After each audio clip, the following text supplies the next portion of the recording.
This is Christian Book Blurb, brought to you by author and songwriter Matt McChlery. Get a behind-the-scenes glimpse into the lives of some of your favourite Christian authors, hear about their books and faith. Also, why not check out my website, mattmcclery.com. Hello and welcome to another episode of the Christian Book Blurb Podcast.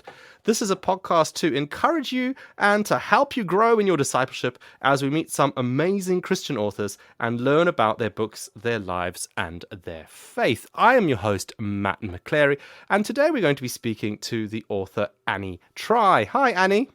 Hello. It's lovely to be here. Yeah, how are you today?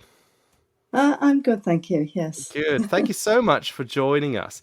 Today we're going to be dipping our toes into the waters of psychology and also faith and how that can kind of express itself in fiction writing. So I'm really looking forward to chatting with you about it. Now, you've just released a new young adult fiction novel called The Dangerous Dance of Emma J.J. What can you tell us about it?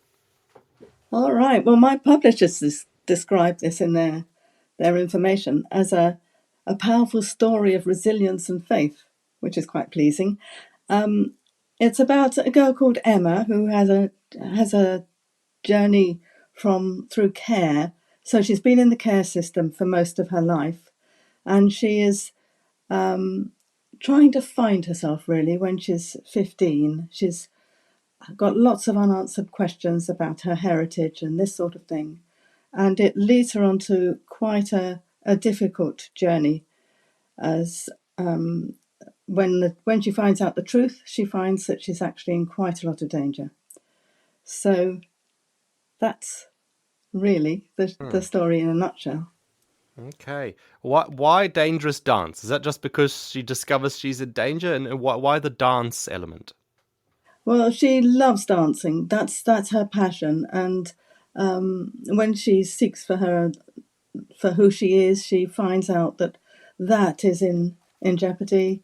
Her relationships are everything that she knows about herself, and all her passions are really in jeopardy. So that's why dangerous dance. So it's a sort of metaphor for her life, but it also includes dance. So this is a young adult audience. I know you've written other fiction books in the past, and I hope to chat with you about those a little bit later on in the show. But this is a young adult novel aimed at a young adult audience. For you, in your mind, first of all, when somebody says young adult novel, what does that mean? It means a teenage novel, a novel for teenagers and just a little up, really. So my writing is suitable for 13 plus. Okay. Lots of adults are reading it at the moment. They're just loving it. So it will suit right the way up. So that's the group, the age group I'm and heading why? for. Why write for them? Because it's a slight departure for you, isn't it? Well, not really. I have written one earlier one, which is very old now, and it's a sort of prequel to this one, but it needs rewriting and updating to match today's world. But I loved working with young people when I was a clinical psychologist, and I've always done youth work, and I've been very involved with that group.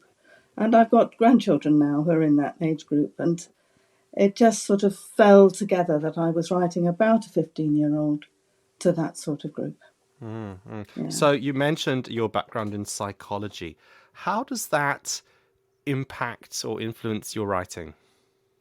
It influences it quite a lot. You will see, if you ever read The Dangerous Dance, that it's absolutely full of little strategies that Emma has learnt from having seen a psychologist. So she will say things like, I listen to my breathing and try to imagine it going away and fading and getting slower.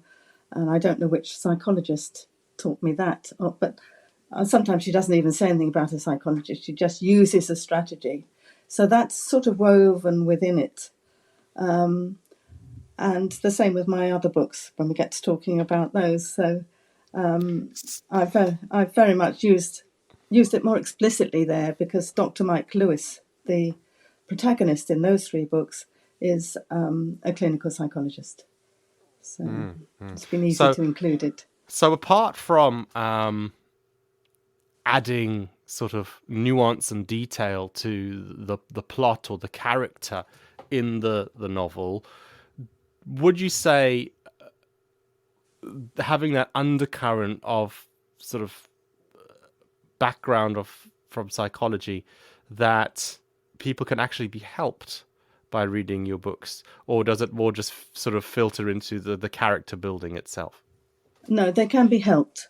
I've had one of my beta readers that said that she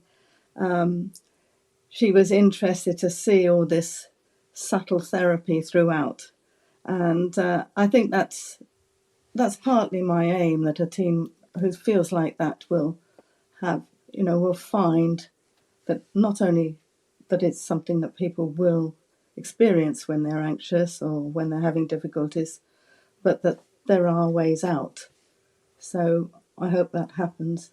But it's also very useful in forming characters, because I know I've seen so many people. I've worked closely and found out how they think and their inner feelings, and so that's very easy for me to make characters. And I love writing in the first person so that I can bring that out in my writing. So it's a work of fiction, but it can also help you in real life. Yes. I mean, I feel very much that is God's mission for me as a writer. Oh, lovely. Yes. That's really great. You've also written several other novels. You've mentioned the Dr. Mike Lewis stories. Just tell us a bit more about those. Right. Dr. Mike Lewis is a clinical psychologist, as I've mentioned already. And the first novel, he's a sort of secondary character, so he's not the main protagonist. And the first novel is Trying to Fly, and that is one of his clients, Jenny Drake, who has agoraphobia. And the novel starts with her remembering something that only becomes fully apparent to her when she goes back and revisits the site. For novices like me, can you tell us what agoraphobia is? Agoraphobia is not just a fear of going out, but a fear of all sorts of social interactions as well. Okay, but it's mostly recognised as the fear of not leaving home or not going out. She's been working on that in a sort of behavioural way, so, trying to go a bit further and a bit further.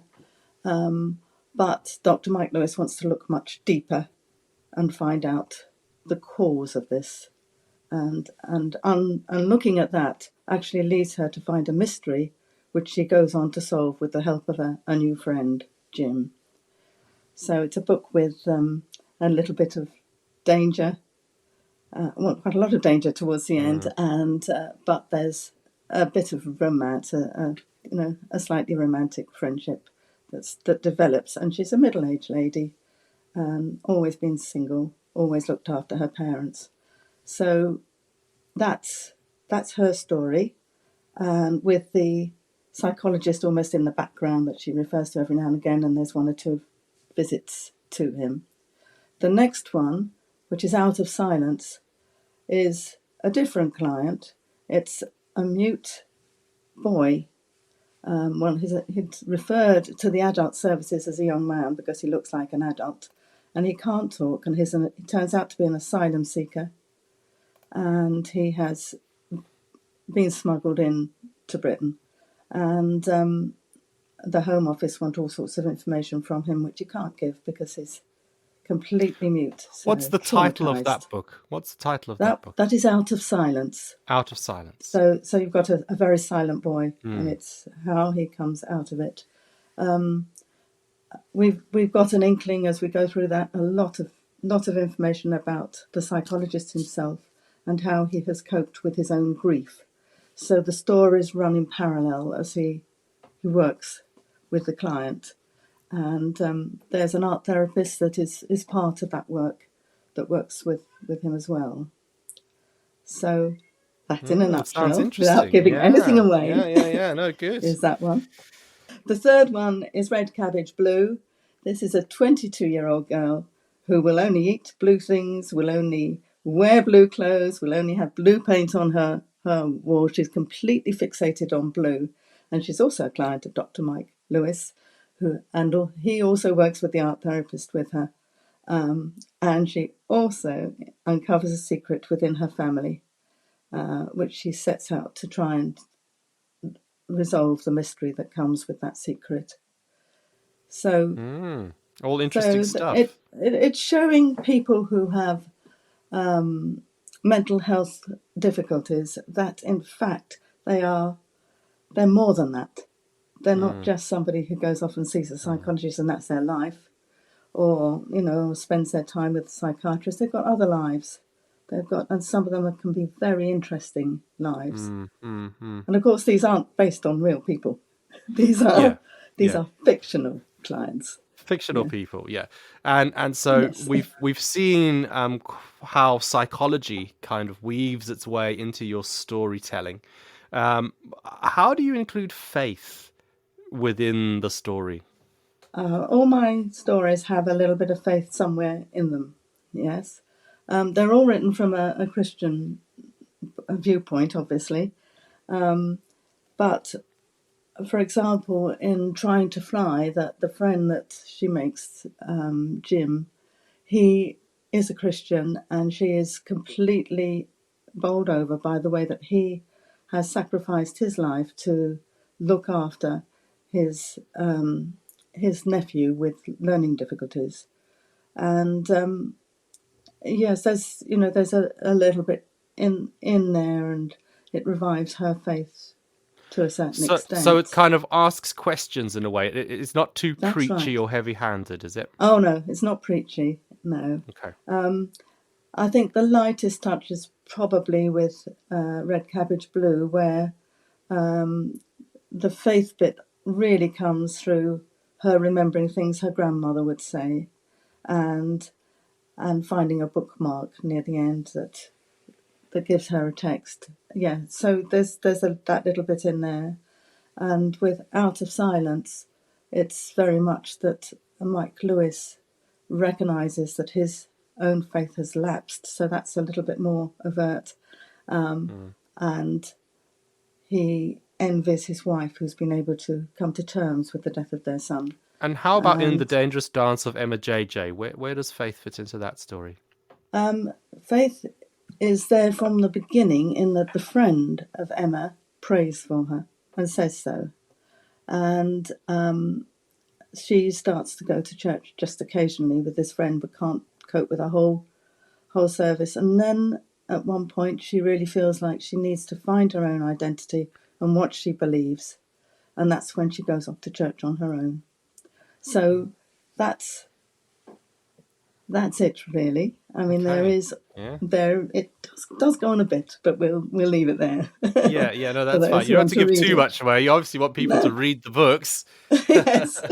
You're asking me more than I was going to say. Yeah. So do check out Annie Try. Search for Annie Try online and find all the books that are available. Her most recent one is The Dangerous Dance of Emma JJ. We are going to go to a break in just a moment, Angela, but just before we do, one more question. Do you prefer writing books in a series or one-off novels? What's your preferred style? I don't know, really.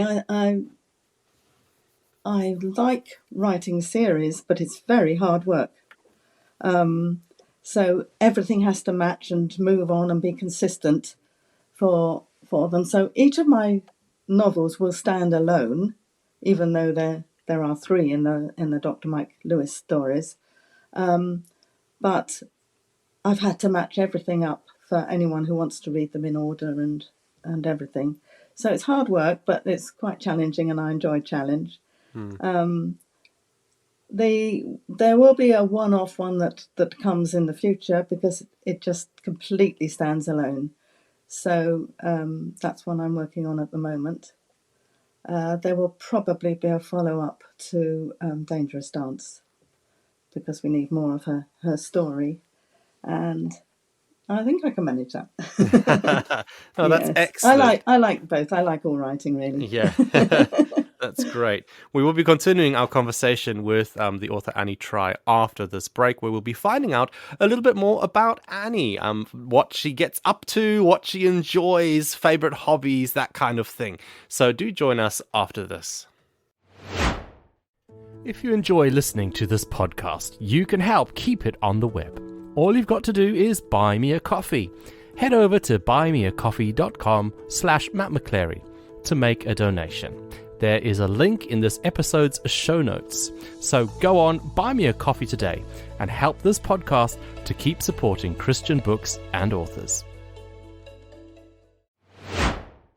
Welcome back to the Christian Book Blurb Podcast, where I'm chatting with author Annie Try. Now, Annie, just before the break, we were talking about your new book, The Dangerous Dance of Emma JJ, as well as some of the others. And in them, you're saying that you mention elements of faith in your writing. But let's peel back the book cover a bit and find out a little bit more about you. What can you tell us about your Christian faith? How did you become a Christian?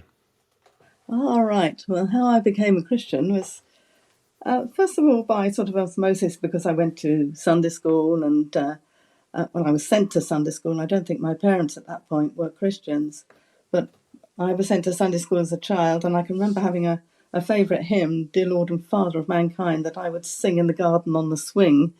And I just loved that, and I loved the whole thing, and I thought maybe I would one day be a missionary and all of this sort of thing. But I didn't make a firm commitment until I was 15. And I was actually right in the middle of an argument with my mother about whether I'd clean the bath properly, because that was my Saturday job. And she was saying I hadn't, and I was saying I had. And then all of a sudden I thought, this is so wrong. And I just stopped. And I said, Mum, I want to be baptised. Oh. And she just looked at me and she sort of shook her head in wonderment, I think, and said, you'd better go and speak to our minister. So I cleaned the bath and went and spoke to the minister. And that's when I made my prayer to follow Jesus. And from then on, my faith has sort of built. It's gone through the normal rocks that you would expect. But that was it for me. That was my turning point. A few months later, I was baptised after all the normal classes. And I was very scared about this, but when I went into the pool, I just felt this peace that came out over me. And when I came up afterwards, I was so happy. I was smiling and laughing just a little bit. And I got told off by the ladies in the church who said I hadn't taken it seriously. And I think that was the most serious point of my life. Are you involved with a local church at the moment, and what's your role there? I am. I'm part of a 4-person leadership team. My husband as well, and then another couple. We haven't had a pastor for 8 years, and so we've been running the church. It's a fairly small church. We're not sure we could afford a full-time pastor, so, well, we know we couldn't. But we've been going through lots of ups and downs with it, but we are a tight group, a loving church. We do lots of community work. It's a fine community church in Littleport. And we have coffee mornings that are so crowded we can hardly find enough chairs. And then we have employed a children's worker, children and family worker, and she runs some groups that are also oversubscribed. And then we have a TOTS group as well. So for a small church, we're probably very doing busy, very active. Lot. Yes, but God's love is there in the services, and it's there between us. And Littleport is quite a tough place. It's had a very bad history, but I feel that I pray that our church is a beacon of light in Littleport. Yeah, amen. Annie, what do you do for fun? Have you got any hobbies or things that you do other than writing? I do have, yes. My main hobby is dance. So I go to over 55 dance classes, which were disrupted while COVID was happening, but were still online. So I carried on dancing in my dining room. And now they've just resumed as face-to-face. So I go down to London for those once a week. And that gives me an opportunity to visit family as well, and old friends. Family takes a lot of my time. I have 5 children, and each of those children has children. And so there's a really big family if we ever get together, which we very rarely do now, because with some grandchildren grown up, they're off doing their own thing and everything. But I just love spending time with my family. So that's 2 things. Well, the family is bigger than the dance, really. We have a dog, so we like going for walks. She's a very young dog at the moment, so she's very scatty on walks, but we still love walking. We have a rescue cat, and she sleeps all day usually, and so that's that's less trouble. Yes, and I do sort of play the cello, not well, but I do love doing it. Yes. Oh, very good. Nice. Yes. Do you have any favourite foods? My favourite foods? Not really. I quite like most food. Okay. I do enjoy a roast on a Sunday. Okay. Preferably a chicken roast, actually. All right. Okay, great. I'm not that keen on red meats, but I also like chips, which I'm sure I shouldn't like. With or without salt and vinegar? With salt, no vinegar. No, okay, all right, there we go. Excellent. So if anyone ever meets you one day in Littleport and fancies a fish and chips, they know what kind of chips to get you. That's fantastic. Absolutely. Brilliant. Well, it's been fantastic having a chat with you, Annie. And finding out about your books and sort of how psychology and also how faith kind of finds its way into writing fiction, but fiction that can have an impact in the real term. That's really great. So thank you for sharing that with us. Before we go, can you just share with our listeners where they can find some of your books or where they can connect with you on social media? Yes, my books can be ordered through any regular bookshop. They're online, obviously, with the big online shops, and also with Foyles and various other places.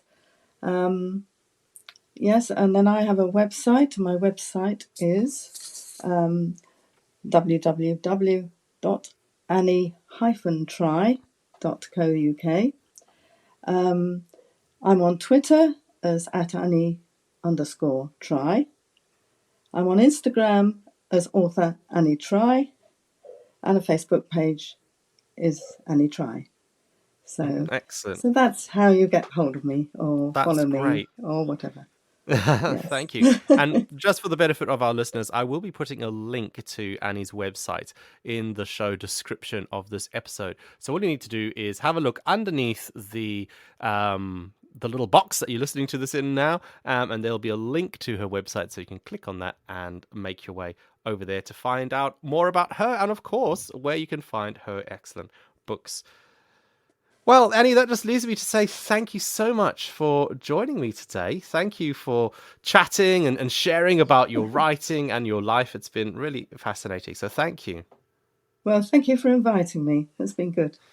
It's been great. Thank you. And thank you, the listener, as well, for joining us for another edition of Christian Book Blurb. Don't forget that we have an edition that comes out on the 1st and the 15th of every month. So another one will be coming your way really soon. We'll be chatting to another really great Christian author about their books, their faith, and their life. Just one more thing before I go. I've just started a new Facebook group for fans of the podcast. So if you are a podcast fan of Christian Book Blurb, do head over to Facebook and find our fan group and join up. And there's all sorts of fun things. There's polls, there's quizzes, and you can even ask your own questions to some of our guests. So do pop over there and join in the fun. So I look forward to seeing you over there on our Facebook group. Just search for Christian Book Blurb and you'll find us there. Thank you so much for listening, and I look forward to the pleasure of your company again really soon. Goodbye. Thanks for listening to Christian Book Blurb with your host, Matt McChlery. Do give it a like, give it a share, and let your friends know all about it. We do hope to see you again soon on another Christian Book Blurb.